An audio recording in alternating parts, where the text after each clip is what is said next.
പോളിന്റെ മകനെ കൊന്നതുകൊണ്ട് ലാഭം ആർക്കാ? ആ വഴിക്കുന്ന ആലോചിച്ചേ. ലാഭമെന്ന് പറഞ്ഞാൽ കടുത്തുരുത്തി രസ്യത്ത് അത് കണ്ണുവച്ചവനായിരിക്കും. അപ്പൊ അത് നഷ്ടപ്പെട്ടവനോ? അത് പ്രതികാരം കൂടാ. ഇരുന്ന കസേരന്ന് പിടിച്ച് പുറത്തോട്ടിട്ടതിന്റെ അരിശം. അതായത് തനിക്ക് കിട്ടാത്തത് നീയും തിന്നണ്ടെന്ന്. അപ്പൊ ഉമ്മച്ചൻ തന്നെ. ബെന്നി പോളിന്റെ കൊലപാതകം തിരക്ക് വേറൊരുത്തം നടക്കുന്നുണ്ടല്ലോ. അവന്റെ ചേട്ടച്ചാര് സേവിച്ചൻ. അവനെ ഒന്ന് കണ്ടാലോ? അവൻ ഇരിക്കുന്നിടത്ത് പോയി അവനെ ഒന്ന് കാണാം.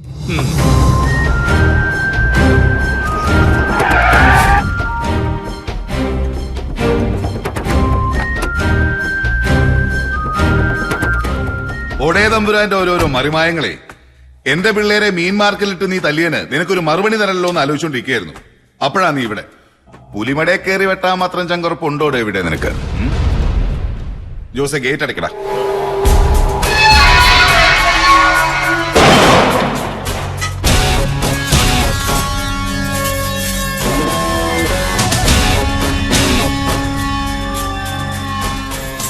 എന്റെ പൊന്ന് സേവിച്ച ഒരു നഖം വെട്ടി പോലും കൈ കരുതാതാ ഞാൻ വന്നിരിക്കുന്നത്. ഇവിടെ നിന്റെ പിള്ളേരുടെ കയ്യിലെല്ലാം ടൂൾസ് കാണുമെന്ന് അറിഞ്ഞുകൊണ്ട് തന്നെ ഒരു കാര്യം പറയാനാ ഞാൻ വന്നത്. പറഞ്ഞാൽ ഞാനങ്ങ് പോവും വന്ന പോലെ. ആ ഉറപ്പെനിക്കുണ്ട്.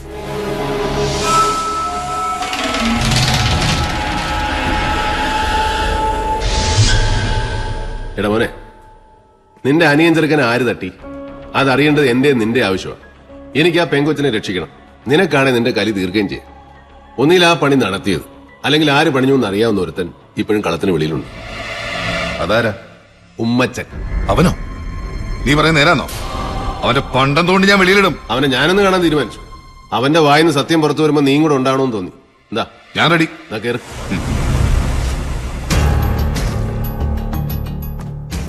പാർട്ടി മുറിഞ്ഞ് 4-5 പീസായപ്പോഴൊന്നും നഷ്ടമില്ലാതിരുന്നത് അങ്ങനെയൊക്കെ മാത്രമാന്നേ MC പോളിന്. ഇനി ഒരു ലയനമുണ്ടായാൽ തന്നെ അങ്ങേരുടെ സർവാധിപത്യത്തിന് കീഴടങ്ങിക്കൊണ്ടായാൽ ഞാനും താനും ഒക്കെ മരണം വരെ മങ്കൊമ്പിൽ വീട്ടിന്റെ പരിത്തിരുന്ന് ചൊറി കുത്തേണ്ടി വരും. ഒരു ദാക്ഷിണ്യവും ഇല്ലാതെ എപ്പോ വേണേലും ചവിട്ടി താഴെ ഇടുകയും ചെയ്യും. എന്റെ അവസ്ഥ ഉണ്ടല്ലോ. ആ ചെക്കന്റെ മരണം ഒരു ഷോക്കായിട്ടുണ്ട്. പക്ഷെ കഴിവൻ എപ്പോ വേണേലും ആക്റ്റീവ് ആവും. താൻ അങ്ങനെ തെക്കോടേക്ക് നടക്കാതെ കൂടെയുള്ളവരെ പിടിച്ചു നിർത്ത്. തന്റെ സപ്പോർട്ടേഴ്സിന്റെ ഒരു മീറ്റിംഗ് വിളിച്ചു കൂട്ട്, കോട്ടയത്തോ പാലായിലോ. എന്നിട്ട് തന്റെ സ്ട്രെങ്ത് മൂപ്പിലാണെന്ന് ബോധ്യപ്പെടുത്ത്. പിളർന്നാലോ? ഇനി പിളരാൻ ശ്രമിച്ചിട്ട് കാര്യമൊന്നുമില്ല. വരട്ടി കൂടെ തന്നെ നിൽക്കാൻ നോക്ക്. ലയനമായാലോ? ലയനമാവാം. നമ്മുടെ ഡിമാൻഡ്സ് പുള്ളിക്കാരൻ അംഗീകരിക്കാൻ തയ്യാറാവുന്ന ദിവസം. അതിന് എന്റെ കയ്യിൽ ചില പ്ലാനൊക്കെ ഉണ്ട്. വഴിയെ പറയാം. ആളൊന്നൊക്കെ 150 രൂപയും ബിരിയാണി പൊതി. എന്നാ ആളെ കൂട്ടി ശക്തി കാണിക്കണ്ടേ?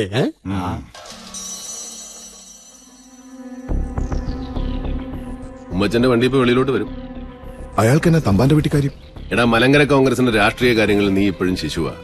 നിന്റെ അപ്പൻ എന്ന് പറയുന്ന മലയെ തുറന്നു വീഴ്ത്താനാ ഈ പെരിച്ചാഴിയിൽ ഇടകിടക്ക് കാണുന്നേ. Common factor, common enemy. അത് MC പോള് മാത്രമാ.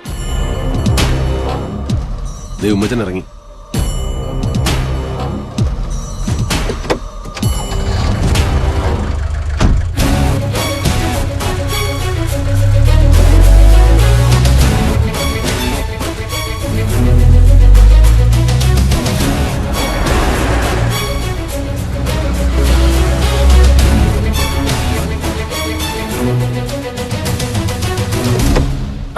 എടാ വേ, ആ കൈരളി ടിവിക്കാർ വന്നിരുന്നോ? ഇല്ല. അവരെന്റെ ഒരു ഇന്റർവ്യൂ എടുക്കാൻ വരുമെന്നാ പറഞ്ഞിരുന്നേ. ആ, അവരാണോ? നീ ഷടേന്ന് ഒരു വിസ്കി ഇങ്ങട്. ടിവിക്കാരുടെ മുമ്പിൽ ഇരിക്കാനുള്ളതല്ലേ, ഇച്ചിരി ഉള്ളിലുണ്ടാവുന്ന നല്ലതാ. പോ.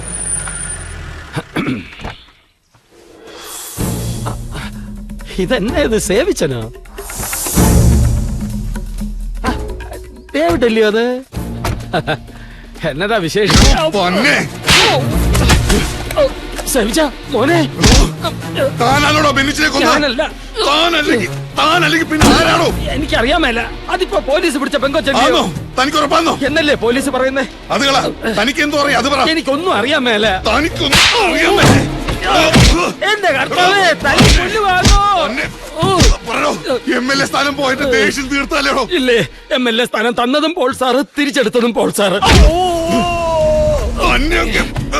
ഇനി തല്ലല്ലേ കുഞ്ഞെ, ഞാൻ ചത്തുപോകും. അത് ഉമ്മച്ചൻ പറഞ്ഞ ന്യായോ? ഇനി എന്തല്ലേ ഉമ്മച്ചൻ മടിയാവും. വിട് സവിച്ച, വിട്. വാ പറയട്ടെ. സത്യത്തിൽ ആരാ പോൾ സാറിന്റെ മോനെ കൊന്നെന്ന് കണ്ടുപിടിക്കേണ്ട ഉത്തരവാദിത്തം ഇപ്പൊ തന്റെയും കൂടെ. ഇവനല്ലേ ഈ സേവിച്ചൻ. ഇവനെയും കൊണ്ട് തന്നെ ഇനി ഇവിടെ വരത്തരുത്. പട്ടിയെ തൊടലേന്ന് അഴിച്ചു വിടുന്ന പോലെ ഈ വിവരം കിട്ട ചെറുക്കനെ തന്റെ ദേഹത്തോട്ട് ഞാൻ ഇറക്കി വിടും. ചെയ്യരുത്. എന്തെങ്കിലും വിവരം കിട്ടിയാൽ താൻ എന്നെ അറിയിക്കണം. താനൊരു തുമ്പ് കൊണ്ട് തന്നാ മതി, ഞാൻ അതേ പിടിച്ച് കയറിക്കോളാം.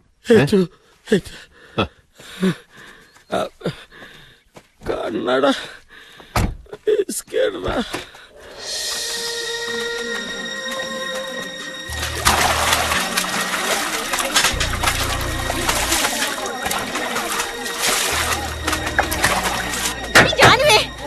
ഇപ്പോൾ എന്നെ എടുക്കുക ഉറങ്ങുവാണോ? ഇങ്ങോട്ട് നിറഞ്ഞു മാടി കുരിശേ. നീ എന്താണ് നോക്കിക്കൊണ്ടിരിക്കുന്നത്? അയ്യോ, ഒരു മറയില്ലാത്തോണ്ട്. ഓ മറ, ഇവിടെ പാര് കാണാനാടി. ആ വെട്ടിറോഡ് ശാന്തി ഇടുക്കിക്കാർ ലേസമയൊക്കെ വെറും തോർത്തും കൊണ്ട് ഉടുത്തോണ്ടാ കുളി മേളമൊക്കെ. പോയി കുളിക്കാൻ നോക്കടി.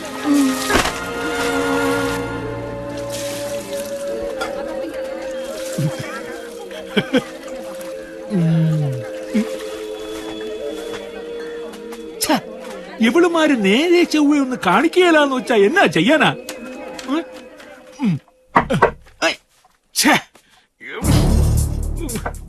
സമ്മതിക്കുകയില്ല. ആരാ? ആ വാതലങ്ങ് ചാരിയര്.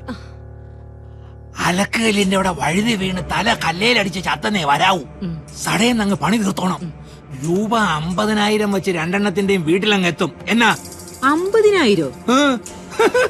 അത്രയും ഉണ്ടാക്കണമെങ്കിൽ നീയൊക്കെ എത്ര എടുത്ത്? ഇതൊരു 10 മിനിറ്റത്തെ കാര്യമല്ലേ എന്നാ? ശരി സാർ. എന്നപ്പോ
വരൂ.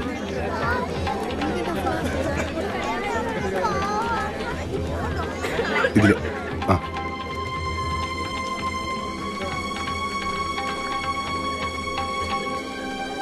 ആനിയുടെ കസിന ഒന്ന് കാണണം.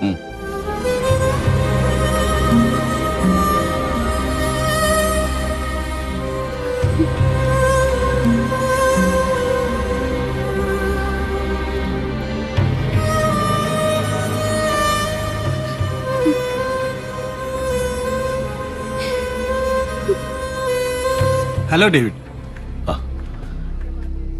ഇതിപ്പോ പോലീസും കേസും പൊല്ലാപ്പൊക്കെ ഉള്ളതുകൊണ്ടാ. ഇല്ലായിരുന്നേ നല്ല ഹോസ്പിറ്റലിൽ എവിടെ വേണേലും ഞാൻ കൊണ്ടുപോയേനെ. അതിന്റെ ഒന്നും ആവശ്യമില്ല. She's all right. 4 സ്റ്റിച്ച് ഉണ്ട്, അല്ലാതെ വേറെ കുഴപ്പമൊന്നുമില്ല. ഹെഡ് സ്കാൻ ഞാൻ പുറത്തോട്ട് ചെയ്യിച്ചു. Nothing to worry.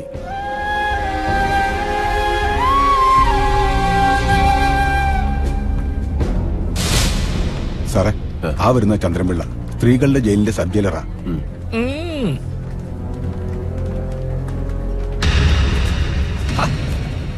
വഴി മാറണോ?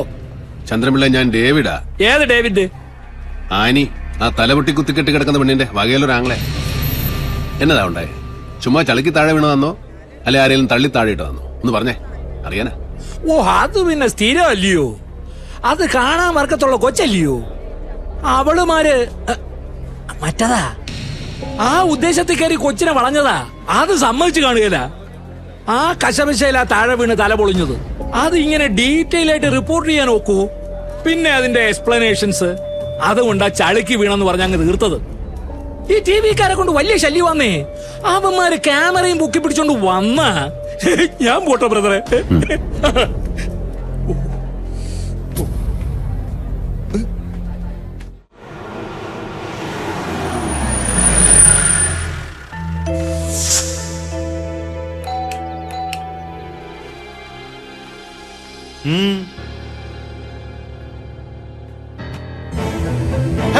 എന്തിനാണ് ഡോർ ക്ലോസ് ചെയ്തു? ഡോർ തുറക്കൂ. What do you want? സാറേ, സെഷൻസ് കോർട്ടിൽ ഡോക്ടർ ബെന്നി പോളിന്റെ കൊലപാതക കേസിലെ പ്രതി ആനി എന്ന പെൺകുട്ടിക്ക് വേണ്ടി നാളെ ഞാനൊരു ബെയിൽ ആപ്ലിക്കേഷൻ മൂവ് ചെയ്യും. സാർ അത് അനുവദിച്ചു തരണം. തീരെ നിർവാഹമില്ലാത്ത ഒരവസ്ഥയായതുകൊണ്ടാണ് ഞാൻ ഈ വരവ് വന്നത്. സാറും ഫാമിലിയൊക്കെ കാസർഗോട്ടുകാരായതുകൊണ്ട് പറയവാ. ഈ കോട്ടയം നസ്രാണിക്കൊരു പ്രത്യേകത ഉണ്ട്. മുങ്ങിച്ചാവുമ്പോ കയറി പിടിച്ച കാലം കൂടെ പൊങ്ങിയോ മേലെ വരും, അല്ലെങ്കിൽ പിടിച്ച കാലം കൊണ്ടങ്ങ് താഴും. 10 പൈസ ഞാൻ കൈക്കൂലി തരികയല്ല. അത് തെറ്റാ സാറേ. ഞാൻ സാറിനോടൊരു ഫേവർ ചോദിക്കുക. ഭട്ട് സാർ അത് ചെയ്യണം. ചെയ്യും. ഇല്ലെങ്കിൽ ഒരിക്കൽ കൂടി എനിക്ക് ഇങ്ങോട്ട് വരേണ്ടി വരും. വരുത്തരുത്. റിക്വസ്റ്റ്.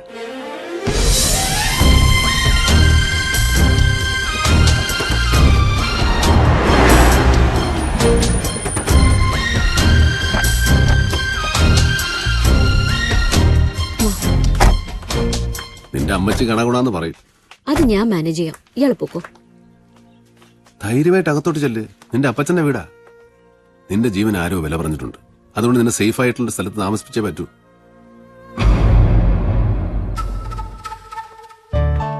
സാറാ,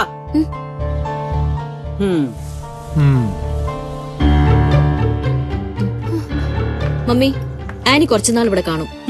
എന്ന് നീ അങ്ങ് തീരുമാനിച്ചാ മതിയോ? എന്റെ വീട്ടിൽ ആരെ താമസിപ്പിക്കണമെന്ന് എന്റെ കാലം കഴിയുമ്പോൾ ഞാൻ തന്നെ തീരുമാനിക്കുന്നേ. ഈ പെണ്ണും പിള്ള കൊട്ടേഷൻ കൊടുക്കാൻ ഞാൻ പറഞ്ഞാന്നേ. ഇവൾക്കും കൂടി അവകാശമുള്ള വീടായത്. ഉവേ, അത് ഏത് വകുപ്പിലാന്നാവോ ഞാനറിയാത്ത ഒരു അവകാശം. ഇവൾ എന്റെ പപ്പയുടെ മോളാന്നുള്ള അവകാശം തന്നെ. എല്ലാവർക്കും അറിയാവുന്ന ആ സത്യം മമ്മി മാത്രം അംഗീകരിക്കാതിരിക്കുന്നതുകൊണ്ട് കാര്യമൊന്നുമില്ല. ഞാനാ ഇവളെ വിളിച്ചോണ്ട് വന്നത്. അകത്തോട്ട് കയറ്റില്ല എന്ന് വാശിയാണെങ്കിൽ കൂടെ ഞാനും ഉറങ്ങും. വേണ്ടാടി, നീ ഇവിടെ തന്നെ നിന്നു. നിനക്കിഷ്ടമുള്ള ആരെയെന്ന് വെച്ച് ഇവിടെ പാർപ്പിച്ചോ. ഞാൻ പോയേക്കാം. അത് നന്നാവും. കൊച്ചമണി ആന്റി എവിടെയെങ്കിലും പോയി കുറച്ചു ദിവസം ധ്യാനത്തിൻ്റെ. പിള്ളേർ രണ്ടും കൂടെ ഇവിടെ മനസമാധാനത്തോടെ കഴിയട്ടെ. സാറാ, ഇതുപോലുള്ളവരെ വിളിച്ചോണ്ട് വന്ന് എന്റെ വീടിന്റെ നടയിൽ നിന്ന് എന്നോട് വേണ്ടാതിനം പറയിക്കുന്നത് എനിക്ക് നല്ലതിനല്ല. അമ്മച്ചി, ഞാനൊരു വേണ്ടാതിനോ പറഞ്ഞില്ലേ? നിങ്ങളായിട്ട് പറയിപ്പിക്കായിരുന്നാ മതി. സാറാ, എന്ത് വേണം? ഒരാഴ്ച മുഴുവൻ ഇവിടെ താമസിപ്പിക്കാൻ എന്റെ വീടല്ല, വീടുകളുണ്ട് കോട്ടയന്റെ പണി. ഡേവിഡ് പോയിക്കോ. ഇവൾ എന്റെ കൂടെ തന്നെ കാണും. ഇനി മമ്മി ഇറക്കി വിടുകയാണെ ഞാൻ വിളിച്ചു പറയാം. 2 സാക്ഷികളെയും കൂട്ടി രജിസ്റ്റർ ഓഫീസിലോട്ട് വരണം. അവിടെ വെച്ച് നമ്മുടെ കെട്ട് നടത്തി നമുക്ക് ഡേവിഡിന്റെ വീട്ടിലേക്ക് പോവാം. അത് ഏറ്റു സുഖം. വണ്ടി എടുക്കാം. ഓ, അപ്പൊ എല്ലാം പറഞ്ഞ പോലെ. വാ.